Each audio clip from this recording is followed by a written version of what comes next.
ಎಲ್ಲರಿಗೂ ಶಾಹೀನ್ ಎಜುಕೇಷನ್ ಚಾನಲ್ಗೆ ಸ್ವಾಗತ. ಇನ್ನೂ ಯಾರೆಲ್ಲ ಸಬ್ಸ್ಕ್ರೈಬ್ ಮಾಡ್ಕೊಂಡಿಲ್ಲ ದಯವಿಟ್ಟು ಸಬ್ಸ್ಕ್ರೈಬ್ ಮಾಡ್ಕೊಳ್ಳಿ. ಈ ದಿನ ನಾವು ವಿಡಿಯೋದಲ್ಲಿ ಮಧ್ಯಕಾಲೀನ ಇತಿಹಾಸದ ನೋಟ್ಸನ್ನು ನಾನು ಯಾವ ರೀತಿ ಮಾಡಿದ್ದೆ ಅನ್ನೋದನ್ನು ನಿಮ್ಗೆ ತೋರಿಸ್ತಾ ಇದ್ದೀನಿ. ನೋಡ್ರಿ, ಇತಿಹಾಸದಲ್ಲಿ 3 ಭಾಗಗಳು ಬರ್ತಾವೆ. ಮೊದಲ ಪ್ರಾಚೀನ ಇತಿಹಾಸ, ಮಧ್ಯಕಾಲೀನ ಇತಿಹಾಸ, ಆಧುನಿಕ ಇತಿಹಾಸ ಅಂಥೇಳಿ. ನಾನು ಈ ದಿನ ಮಧ್ಯಕಾಲೀನ ಇತಿಹಾಸದ 6ನೇ ತರಗತಿಯಿಂದ ಹಿಡಿದು 12ನೇ ತರಗತಿ ಒಳಗಿನ ನೋಟ್ಸನ್ನು ಒಂದು ಕಡೆ ಕಲೆಕ್ಟ್ ಮಾಡಿಟ್ಟಿದ್ದು ಯಾವ ರೀತಿ ನಾನು ಬರ್ತಿದ್ದೆ ಅನ್ನೋದನ್ನು ಜಸ್ಟ್ ತೋರಿಸ್ತಾ ಇದ್ದೀನಿ. ಮತ್ತು ಅರ್ಧ ನೋಟ್ಸ್ ಅಷ್ಟೇ ತೋರಿಸ್ತಾ ಇದ್ದೀನಿ. ಫುಲ್ ವಿಡಿಯೋ ಅಂದರೆ ಭಾಳ ಆಗುತ್ತೆ, ಅದಕ್ಕೆ ಶಾರ್ಟಾಗಿ ತೋರಿಸ್ತಾ ಇದ್ದೀನಿ. ಎಕ್ಸಾಂಪಲ್ ಯಾವ ರೀತಿ ಮಾಡಬೇಕು, ಯಾವ ರೀತಿ ನೋಟ್ಸನ್ನು ಬರೆದಿರಬೇಕು ಅಂದರೆ ನಿಮ್ಮ ಹತ್ರ ಏನು ಮಾಡಿರಿ, ಟೈಮ್ ಬಹಳಷ್ಟು ಇದ್ದರೆ ಈ ರೀತಿ ನೋಟ್ಸ್ ಮಾಡಿರಿ. ಇಲ್ಲಾಂದ್ರೆ ಬುಕ್ಕೊಳಗೆ ಓದ್ಕೋತಾ ಹೋಗ್ರಿ.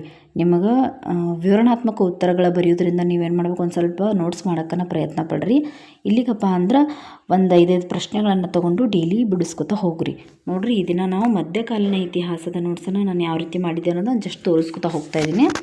ನೋಡಿರಿ, ಫಸ್ಟ್ ಇಸ್ಲಾಂ ಧರ್ಮ. ಇಸ್ಲಾಂ ಧರ್ಮದ ಬಗ್ಗೆ ಈ ರೀತಿ ಓದಿದ್ದೆಲ್ಲ ಒಂದು ಕಡೆ ಸುಮ್ಮನೆ ಈ ರೀತಿ ನೋಟ್ಸ್ ಮಾಡ್ಕೊತಾ ಹೋಗಿದ್ದೆ. ವಿಡಿಯೋದಲ್ಲಿ ಜಸ್ಟ್ ಹಿಂಗೆ ನೋಡ್ಕೊತಾ ಹೋಗ್ರಿ ನೀವು, ನಾನು ಎಕ್ಸ್ಪ್ಲೇನ್ ಮಾಡೋಂಗಿಲ್ಲ. ಇಸ್ಲಾಂ ಧರ್ಮದ ಪಂಗಡಗಳು, ಇಸ್ಲಾಂ ಧರ್ಮದ ತತ್ವಗಳು ಮತ್ತು ಬೋಧನೆಗಳು ವಿವರಣಾತ್ಮಕ ಉತ್ತರಕ್ಕೆ ಕೇಳ್ಬೋದು. ಅದಕ್ಕೆ ಈ ರೀತಿ ನಾನು ಮಾಡಿದ್ದೀನಿ. ಇಸ್ಲಾಂ ಧರ್ಮದ ಬೋಧನೆಗಳು ಅಥವಾ ತತ್ವಗಳು ಈ ರೀತಿ ಎಷ್ಟಪ್ಪ ಅಂದ್ರೆ 5 ಬೋಧನೆ ತತ್ವಗಳು ಇರ್ತವೆ. ಈ ರೀತಿ ಬರೆದು ಒಂದು 2 ಲೈನ್ ಒಳಗೆ ಎಕ್ಸ್ಪ್ಲನೇಷನ್ ಮಾಡಿಬಿಡೋದು. ವಿವರಣೆಯಾಗಿ ಒಂದು 2-3 ಲೈನ್ ಬರೆದ್ರೆ ಮುಗಿತ, ಆನ್ಸರ್ ಭಾಳ ಒಳ್ಳೆ ಚೆಂದ ಆಗುತ್ತದೆ. ಮತ್ತು ವಿಶೇಷ ಅಂಶಗಳು ಅದರೊಳಗಿಂದಿದ್ದು. ಈಗ ಭಾರತದ ಮೇಲೆ ಅರಬ್ಬರ ದಾಳಿ,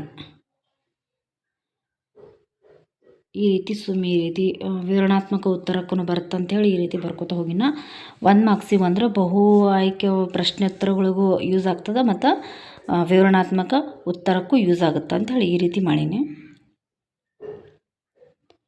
ನೀವು ಪ್ರಯತ್ನ ಪಡ್ರಿ ಈ ರೀತಿ ಮಾಡೋಕ್ಕೆ.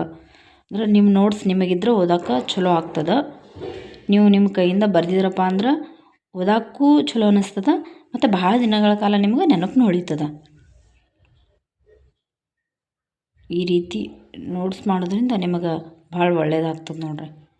ನೋಡಿರಿ, ಮೊಹಮ್ಮದ್ ಗಜ್ನಿ ಭಾರತದ ಮೇಲಿನ ಪ್ರಮುಖ ದಂಡಯಾತ್ರೆಗಳನ್ನು ಬರೀರಿ ಅಂಥೇಳಿ ವಿವರಣಾತ್ಮಕ ಉತ್ತರದೊಳಗೆ ಕೇಳಿಬಿಟ್ರಪ್ಪ ಅಂದ್ರೆ ಒಂದು ಕಡೆ ಈ ರೀತಿ ನೀವು ಬರೆದಿಟ್ಟಿದ್ರಂದ್ರೆ ಒಂದು ಸಲ ಓದ್ಕೊಂಬಿಟ್ರಂದ್ರೆ ನೆನಪಿತ್ತಂದ್ರೆ ನೀವು ಈ ರೀತಿ ಬರಿಬೋದು ಆನ್ಸರ್.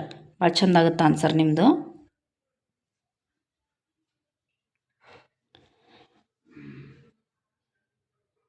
ಇನ್ನೂ ಭಾಳ ಅದ ನೋಟ್ಸ್. ಎಷ್ಟಪ್ಪ ಅಂದ್ರೆ ಒಂದು 60 ಪೇಜ್ ಆಗ್ಬೋದು ಮೇ ಬಿ. ಅದಕ್ಕೆ ನಾನು ಜಸ್ಟ್ ಹೀಗೆ ಉದಾಹರಣೆಗೆ ನಿಮ್ಗೆ ಈ ರೀತಿ ತೋರಿಸ್ತಾ ಆಗತ್ತೀನಿ, ನೀವು ಮಾಡ್ಕೋಬೋದು. ಈ ರೀತಿ ಪೂರ ಬುಕ್ಸನ್ನು 6ನೇ ತರಗತಿಯಿಂದ 12ನೇ ತರಗತಿ ತನಕ ಓದಿದ ಮೇಲೆ ನೀವೇನು ಮಾಡೋದು, ಒಂದು ಮಾಡ್ಕೋತ ಅಂದ್ರೆ ಮಾಡೋರು 6ನೇ ತರಗತಿ 7ನೇ ತರಗತಿ ಸಪ್ರೇಟ್ನು ಮಾಡ್ಬೋದು. ನಾನು ಆ ರೀತಿಯೂ ಮಾಡೀನಿ. ಜಸ್ಟ್ ಈ ರೀತಿಯೂ ಇರಲ್ಲ ಅಂಥೇಳಿ ಒಂದು ಸಲ ಪ್ರಯತ್ನ ಪಟ್ಟಿದ್ದೆ, ಅದನ್ನು ನಿಮ್ಗೆ ತೋರ್ಸಾಕತ್ತೀನಿ. ನೀವು ಮಾಡ್ಬೋದು. ಎಲ್ಲ ಒಂದು ಕಡೆ ಓದಿ, ಮಧ್ಯಕಾಲೀನ ಇತಿಹಾಸ ಒಂದು ಕಡೆ, ಆಧುನಿಕ ಇತಿಹಾಸ ಒಂದು ಕಡೆ, ಪ್ರಾಚೀನ ಇತಿಹಾಸ ಒಂದು ಕಡೆ ಮಾಡೋಕ್ಕೆ ಪ್ರಯತ್ನ ಪಡ್ರಿ. ಚೆಂದ ಆಗುತ್ತೆ ಅಂದ್ರೆ ಓದ್ಕೊಳಕ್ಕೆ ಈಸಿ ಆಗಿಬಿಡುತ್ತೆ ನಿಮಗೆ. ಟೈಮ್ ಇತ್ತಂದ್ರೆ ಮಾಡಿರಿ. ಈಗ ಮಾಡೋಕ್ಕಾಗೋದಿಲ್ಲ, ಎಕ್ಸಾಮ ನೋಟಿಫಿಕೇಷನ್ ಆಗ್ಬೋದು. ಈಗ ಮಾಡಿದ್ರೆ ಟೈಮ್ ಭಾಳ ಹಿಡಿತದೆ. ಅದಕ್ಕೆ ಮೊದಲೇ ಮಾಡಬೇಕಿತ್ತು ನೀವು. ಈ ರೀತಿ ಮಾಡಿದ್ರಪ್ಪ ಅಂದ್ರೆ ಒಳ್ಳೆಯದಾಯಿತು. ಅದನ್ನು ಓದ್ರಿ. ಇಲ್ಲಿ ಗುಲಾಮಿ ಸಂತತಿ ಆದಮೇಲೆ ಒಮ್ಮೆಲ್ಗೆ ಫಿರೋಜ್ ಶಾ ಅವ್ರದ್ದು ಬಂದ್ಬಿಡ್ತು. ಇದು ಒಂದು ಸ್ವಲ್ಪ ಪೇಜ್ ಇಷ್ಟೇ ತೋರಿಸೀನಿ, ಮುಂದೇನು ತೋರಿಸಿಲ್ಲ ನಾನು. ರಜಿಯಾ ಸುಲ್ತಾನ ಇಂಪಾರ್ಟೆಂಟ್ ಅದ. ಅಲ್ಲಾವುದ್ದೀನ್ ಖಿಲ್ಜಿ ಬಗ್ಗೆ ಕೇಳ್ಬೋದು. ಅಲ್ಲಾವುದ್ದೀನ್ ಖಿಲ್ಜಿಯ ದಂಡಯಾತ್ರೆಗಳು ಕೇಳ್ಬೋದು. ಮೊಘಲರು,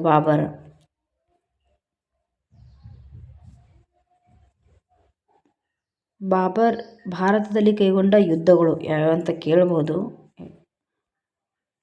ಹುಮಾಯೂನ್, ಅಕ್ಬರ್ನ ದಂಡಯಾತ್ರೆಗಳು, ಅಕ್ಬರ್ನ ಆಡಳಿತ ಯಾವ ರೀತಿಯಾಗಿತ್ತು. ಇಷ್ಟು ಜಸ್ಟ್ ಹಿಂಗೆ 18 ಪೇಜ್ ಅಷ್ಟೇ ನಾನು ನಿಮ್ಗೆ ತೋರಿಸಿದ್ದೀನಿ. ನಿಮಗೂ ಇಷ್ಟ ಆದರೆ ಈ ರೀತಿ ನೀವು ನೋಟ್ಸ್ ಮಾಡೋಕ್ಕೆ ಪ್ರಯತ್ನ ಪಡ್ರಿ. ಆಲ್ರೆಡಿ ನಾವು ಮಾಡೀವ್ರಿ ಅಂತಂದ್ರೆ ಅದೇ ಚೆಂದಾಗ ಓದ್ಕೊರಿ. ಮತ್ತು ಟೈಮ್ ಕಡಿಮೆ ಆದರೆ ಮಾಡೋದಾಗೋದಿಲ್ಲಪ್ಪ ಅಂದ್ರೆ ಬುಕ್ ಅಷ್ಟೇ ಓದಿ ವಿವರಣಾತ್ಮಕ ಉತ್ತರಗಳನ್ನು ಬರೆಯೋಕ್ಕೆ ಪ್ರಯತ್ನ ಪಡ್ರಿ. ಜಸ್ಟ್ ನಾನು ಮಾಡಿರೋ ನೋಟ್ಸರ ನಿಮಗೆ ಈ ರೀತಿ ತೋರಿಸ್ತಾ ಇದ್ದೀನಿ.